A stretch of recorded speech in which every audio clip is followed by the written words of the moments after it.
Good day, everyone. I'd like to welcome you back to the Bloody Fork Homestead. This is the second in a series on sixth sense homesteading. The sixth sense, we all know what the five senses are: feeling, touch, smelling, and hearing, seeing. But the sixth sense is common sense. And it's not always too common when it comes to homesteading. And what I want to consider today is financial common sense when it comes to homesteading. The reason I'm here, I just cleaned out the chicken coop a little bit and put some fresh straw down or hay. And the chickens, they need to pay for themselves, and they have. They're producing some good eggs, which we also put in our dog food, which helps with all that. But when I'm thinking of financial sense with homesteading, there's two realities that will keep you from a self-sufficient lifestyle. One is if you're too dependent on a high income and you find yourself having to work all the time for income. Maggie likes to eat the chicken poop that I got out of here. I thought I got most of it up, but that's like dessert for her. But one of the things that you have to do is not be dependent on income or not being dependent on a lot of debt, because it's contrary to a lifestyle of homesteading, self-sufficient homesteading. And one of the things, again, that keeps you is if you are too dependent on debt, too dependent on your income, because you're going to be committed to that job, or you're going to be committed to having to work to provide for your indebtedness. And I speak from experience. We lived in suburbia, and we were under an enormous financial stress. At one time, we had a mortgage, had a car payment, was trying to help with one of our children in college, and so forth. By the way, it's a beautiful day today. Beautiful day, nice and cool this morning, 39 degrees. First time that I started the wood stove today. But we were also $105,000 in credit card debt. Now, needless to say, I was not in the position, at least we weren't at that time, to homestead, to have a self-sufficient lifestyle. We lived in suburbia. I had some raised beds in the backyard. I think I had about, maybe 7 or 8 raised beds. Here's Nancy. Nancy is kind of tied up right now because she's been digging under the fence, and I'm trying to train her not to do that. She's also been in heat, which means I don't want her to cohabitate or to get together with the coon dogs. But Nancy, hopefully she'll learn soon, but I'll let her off the leash more whenever we get past this time of being in heat.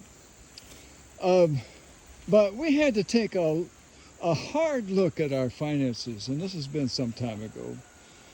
We tallied it up, over $105,000 in credit card debt alone. And we were at a place where, I don't know if you've ever been to this place. It's a terrible place to be. And that is, we were writing out new credit card checks just to make it, to pay the mortgage, to be able to make it through to the next month. We had to take a good, long, hard look at that and make a commitment to get out of debt, which we did. This is mesclun mix, and it's doing very well here in the cooler weather. And over here we have some kale. But I'm having to do some work up here, and we also planted some more onions over here, some white onions, and we also have some mixed lettuces over here, And but one of the things we did was we wrote down in a little red notebook, which we still have, and we used the snowball method to get out of debt. And many of you may know what that is. That's where you pay off one credit card, either the highest interest rate one or the lowest balance. And you pay one off and you use the same amount of money that you've been using to go to the next credit card and pay that one off. And then you go to the next one and you pay that off. And it was a long journey. I think it took us about 3 years to get out of that debt, $105,000 of credit card debt. We also were paying down our mortgage at that time. I was putting a little extra. But by the time we got to the end of that period of time, we were mortgage free, basically, financially free, and we are today. Don't owe anything, no monthly payments, no house payment, no car payment, any of that stuff. But I don't say that in any way to brag. Hopefully you can learn from our example and not do the same thing. But if you're looking to lead a more self-sufficient lifestyle, you're not going to do it. These are peas that are just starting to bloom a little bit. They have such pretty blossoms, pea blossoms. The purple, dark purple, light purple when they come out. You're not going to be able to do this kind of lifestyle if you're utterly dependent on debt. And by the way, our raspberries are just starting. We're still getting some raspberries, and they're delicious, but they get overly ripe. You have to get them before they're too ripe. But these raspberries, they are right on. But self-sufficiency, make it a goal to get out of debt, to get rid of all the debt that you have. And perhaps you're looking to move to the country, move to the mountains like we are here. And you're thinking, well, if we can just move, boy, if I can just get out of this cubicle that I work in, if we can just have a change of location, everything's going to change. This is asparagus, of course, and it's starting to die back. We'll take this out of here and kind of mulch it.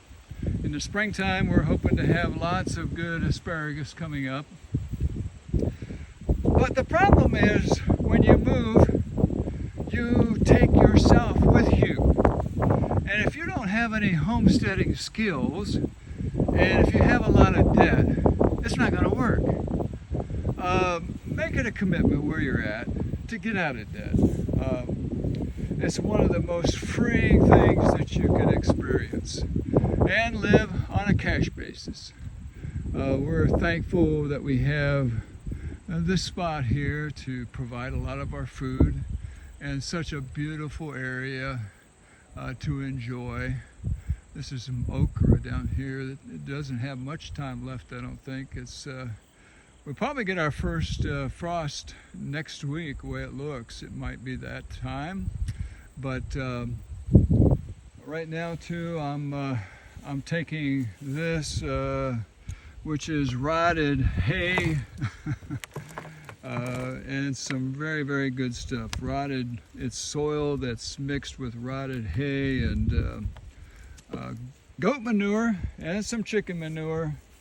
And this time of the year, what I like to do is top dress a lot of these rows. This is one of our main lettuce rows, and top dressing it with this compost. But again, let me encourage you, one of the most important things is finances. And one other note, if you're dependent on your job and you can work remotely, and you move to a mountain area, make sure you check out whether or not you can actually work from home. We have a fiber optic that runs right here on this pole. Our house is is right down there, but the fiber optic again comes up this particular pole, and the fiber optic ran to this point right here, but you know how long it took us to get them to run it from this pole down to our house in order to upload things a lot quicker, whether it's YouTube or if we did any work on the computer at home.